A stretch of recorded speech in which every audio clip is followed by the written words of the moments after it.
Welcome to the Core Connection. I'm Mira Rubin here with you on Enlightened World Network. And today's topic is imagination and how we can harness our imagination to expand our experience of joy and fulfillment and vibrancy in our lives. So it should be a fun conversation. Before we get started, let's take a minute or two to get present. Let's take a deep breath in through your nose and hold it.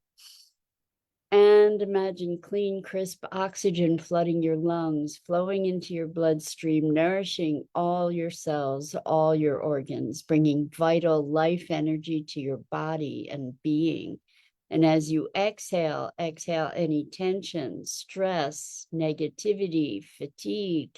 And now let's take another deep breath in through your nose and hold it. This time, imagine brilliant, bright light lighting you up from the inside out, illuminating, electrifying, and energizing all your cells, your molecules, your electrons, creating a brilliant beam of light and energy from your heart out into the world. And as you exhale, exhale any remaining tension, stress, negativity, fatigue. And now let's press our palms together. Vigorously rub your hands together to feel the friction, the temperature, the pressure, the motion, the tickling and tingling when you stop. And allow all those sensations to bring you present right here, right now, into this remarkable physical form that enables you to experience life. Welcome, welcome, welcome. So good morning, Rosalind. Welcome. So good to have you joining us this morning. And welcome to everybody else who's joining us. We're talking about imagination. So I've been talking a lot about limbic system retraining through DNSR, dynamic neural retraining system. And so many of us who have experienced traumas, whether they be physical, mental, emotional, sexual, chemical, all different kinds of traumas. What happens is that these traumas can register in the brain in such a way that it actually reshapes our brain. So Gia, hello, welcome. It's been a minute, girlfriend. It's great to have you here with us. Welcome. So what we're talking about is how our experiences can shape our limbic system essentially and pattern it in ways that we then get into repetitive patterns of defensiveness in our autoimmune system, our physiological responses to things that are not governed consciously. So as a result of that, I actually signed up for this program. And because over years and years, I've experienced all different kinds of symptoms of autoimmune things and just on and on, a whole litany of things. So Gia, we're so happy to have you with us too. Gia says, so happy to be here with you all after ages, missed it all. So we missed you too. So anyway, part of this training is practicing positive states. And the way that we can practice positive states is through the use of our imagination. And it got me thinking really of how we often employ our really vivid imaginations to imagine the worst possible scenario, how we often put our attention on how the multitude of ways that things could go wrong and all these awful things that could happen. And what that is doing is it's employing imagination, but it's employing it in a way that is is clearly detrimental. And what happens is we can work ourselves into all kinds of states by projecting or thinking about our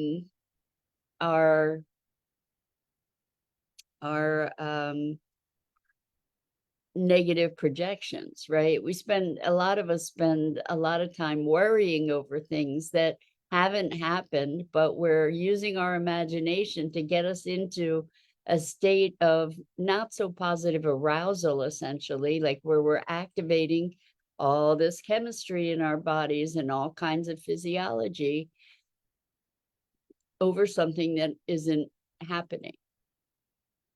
So there have been all kinds of studies done with athletes. I can't cite anything specific, but studies done with athletes where they practiced their sport in their imaginations, and they compared the results of the people who were practicing in their imaginations, like basketball, versus people who were practicing on the court alone, or not by themselves alone, but just practicing on the court. And the people who practiced in their minds, I think, actually excelled because they could keep practicing it perfectly, maybe. But anyway, the thing is that the imagination was super powerful in impacting these people's actual performance. So as we practice, consciously and deliberately practice using our imaginations to create new neural pathways, to create new emotional states, or to heighten emotional states, which is something that we do. It's just that they're not always positive emotional states that we're heightening. So, like worry will create more anxiety, most likely. Some people say, well, they're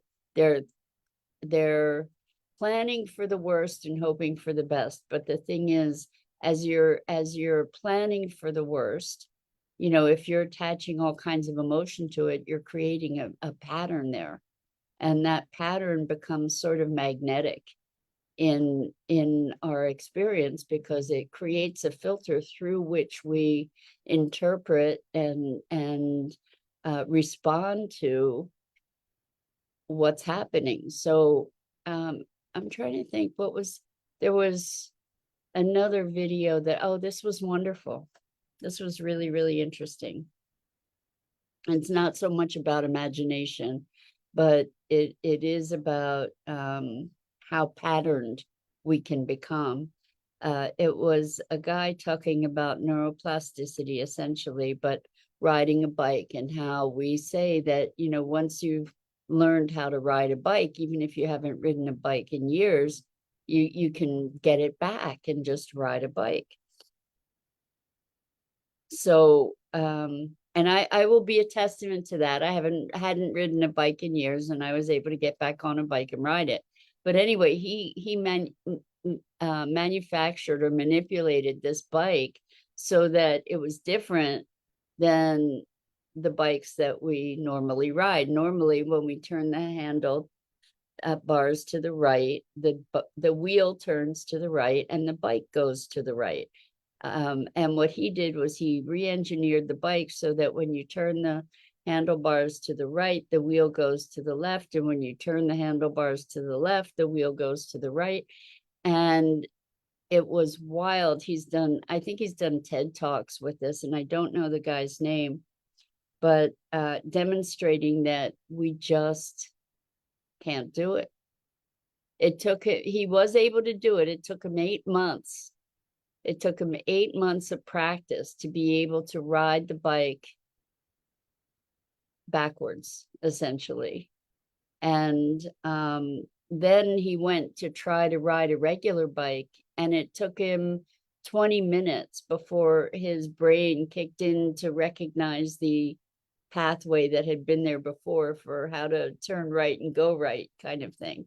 Meantime, his son, who was, I don't know if he was 8 years old, I don't know how old he was, but his son, who was riding a bike, was able to learn how to ride this backwards bike in a space of 2 weeks, while it took him 8 months. So it's talking about our ability to get out of a rut. And the point of this conversation and what we're talking about is that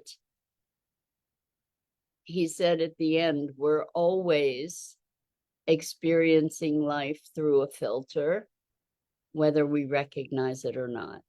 That we have these inherent patterns, pathways, practices, beliefs, prejudices, views, whatever you want to call it, that impacts our experience of life, even if we don't know that that's there.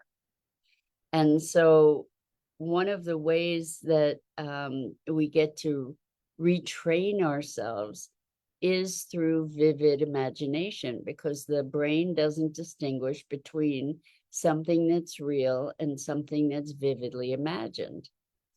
And so when we can put ourselves in a state of imagining, if we can, this is why guided visualization can be so powerful, right? Because we can allow ourselves to sink into the circumstance that somebody else might be creating for us as they guide us through a meditation. What I'm discovering, and it's been kind of surprising, even though I just started playing with it, is in creating these scenarios or remembering or pretending to remember certain things from the past, or creating things in the future, that there is that I have a capacity that I hadn't even recognized, actually, to cultivate emotion and to vividly imagine the sensual experience of something, the taste, the sounds. We can imagine these things, the textures, the visuals, the colors, the emotion of it, the inspiration of it, that we can conjure these kinds of experiences, actual experiences, as we're imagining something, because we're experiencing it in that moment. And as we experience that sense of joy or delight or wonder or curiosity, it's very, very powerful, because what's happening is that it's activating these neural pathways, it's activating new sets of chemistry in our body and being, and using our imagination, it's a super, super powerful thing.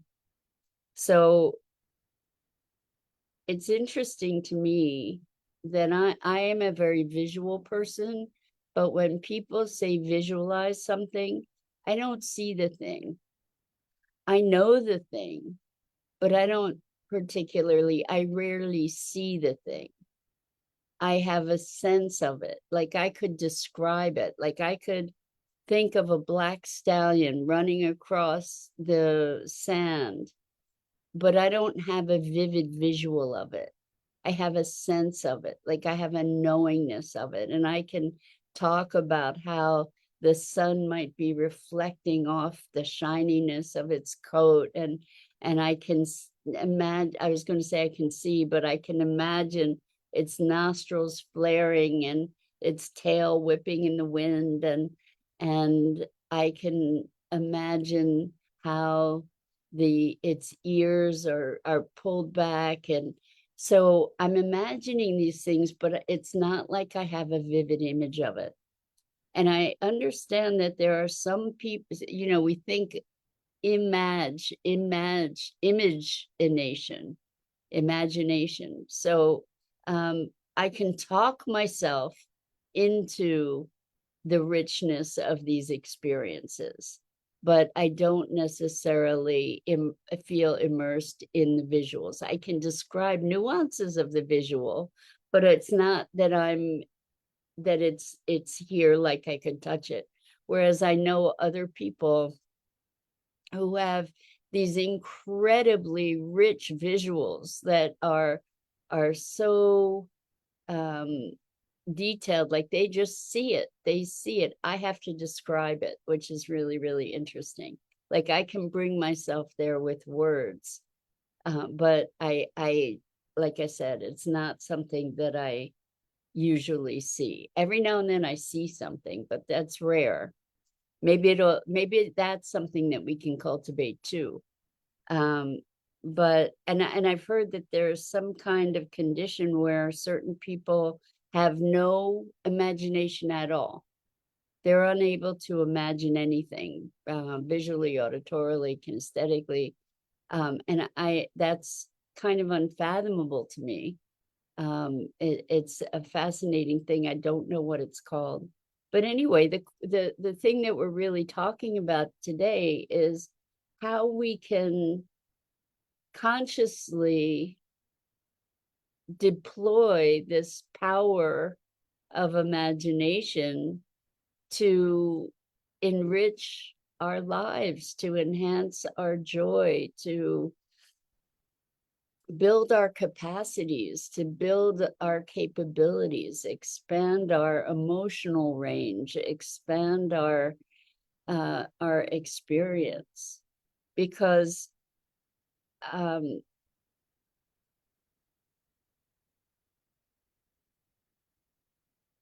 this is an interesting phenomena, is that many people who have experienced trauma can't really recall positive memories.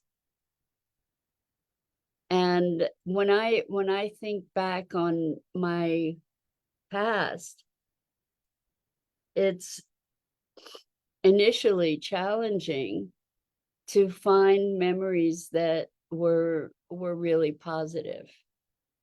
The simple memories that were just pleasant and joyful and delightful. It takes work for me to do that. And I believe that as I practice that more, I will learn how to source those things. But mostly it's kind of like this flatness. And this is something that we can train ourselves out of, or train ourselves into a broader range of experience. And imagination is a powerful tool to be able to do that, to be cultivating an experience of delight. It's interesting because I know that I often feel delight, that some simple things can cultivate this sense of wonder and awe. And at the same time, I notice that it's work sometimes to find those memories. And so I wonder if that's the case for you. As you utilize your memory, what are the things that arise for you? Are they memories of difficult times, memories of for lack of a better description, negative memories, traumatic memories? Or do you have memories that are joyful and delightful, and or can you source them equally as well, one as the other? I think it's fascinating to notice these spectrums that people fall on, and that our experience, we tend to believe that the way that we experience the world is the way that others experience the world. And the truth is that's not the case. It's rare. There are so many such a broad spectrum of the kinds of experiences that are possible, and it's not necessarily easy to conceive of another person's experience because it's not ours. And yet we find all these commonalities. And it's because we find commonalities with others that we can often make the false assumption that the way that we experience the world is the same or similar. And I don't know if you've ever had the experience where you thought you know somebody and then something happens and the response that they give to that circumstance is so completely out of keeping with who you believe them to be, or it's so misaligned with what you like, with the connection. Even it's so misaligned with what the way that you think or the way that you believe, that there's this break that is kind of hard to reconcile. Like, oh my gosh, I don't know this person. I thought I knew this person, but here this thing happened that just sort of flies in the face of everything I thought that they were, or what I thought our connection was. And that then goes into, or can bring us into the conversation of how do we know other people? We imagine that other people think the way we think, believe the way we believe, until we discover that that's not true.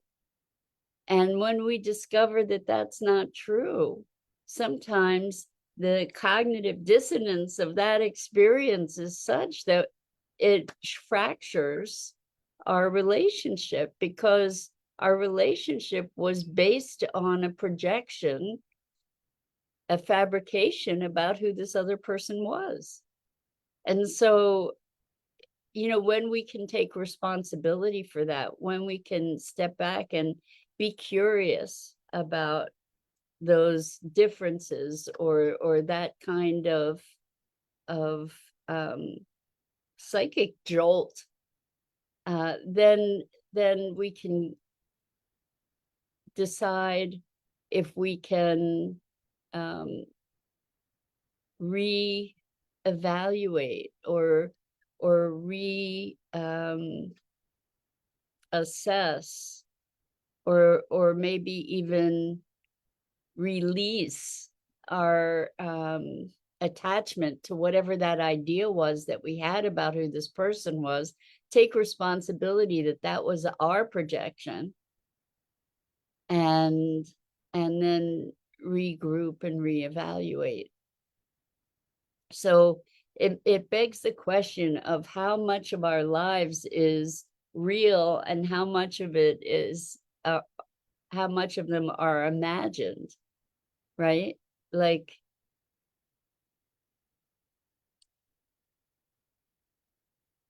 our interpretations of things, this bias that we have that we're not even consciously aware of, that we're projecting out into the world. Like, we're projecting out this field, so to speak, of belief and interpretation. How do we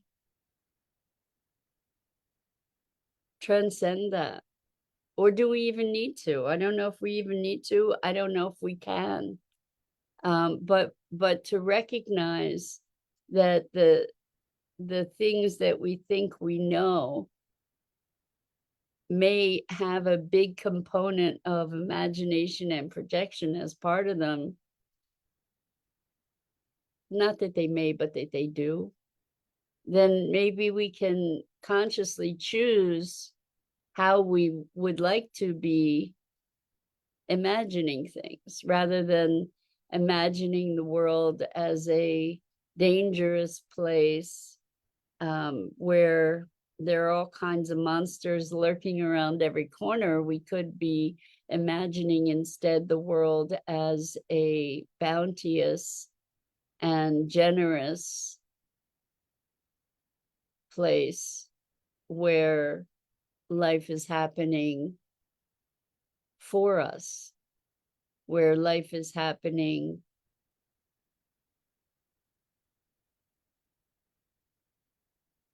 to enhance our expression, to enhance our vitality. So Rosalind says, communicating, how to, like with animals, curiosity of what are they thinking? Oh my gosh.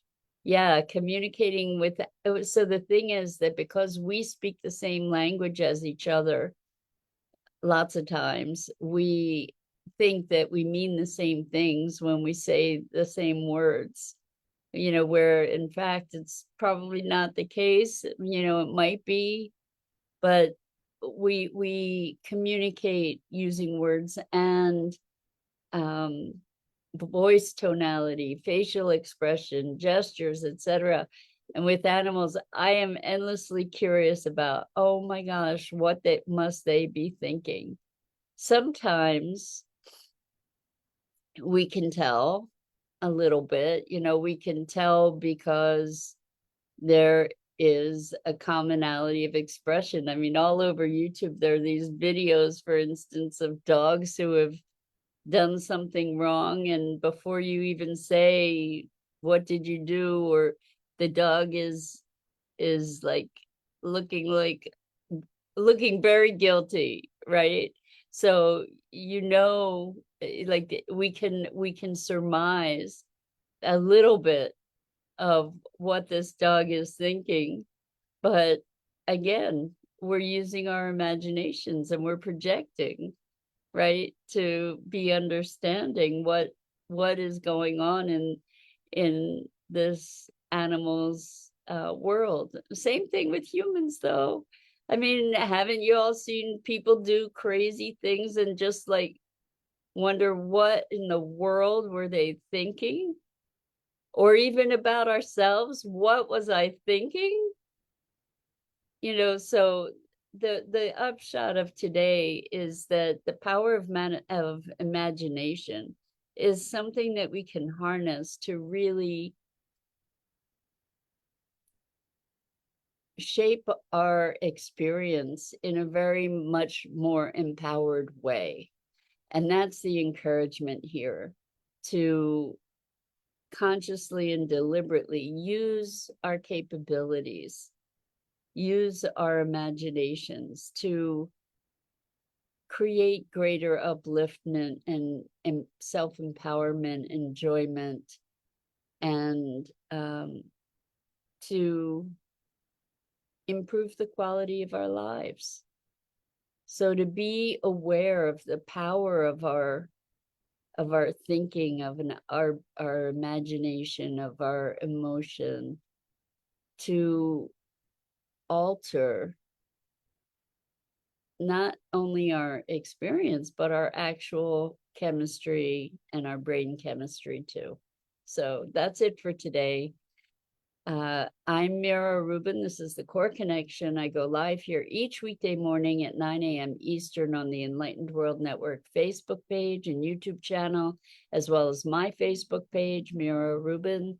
And I invite you to check out the other awesome programming on Enlightened World Network and Enlightened World Living. And as always, it is just the most delicious and profound privilege to share this time together and our explorations and discoveries. And until next time, so much love to you.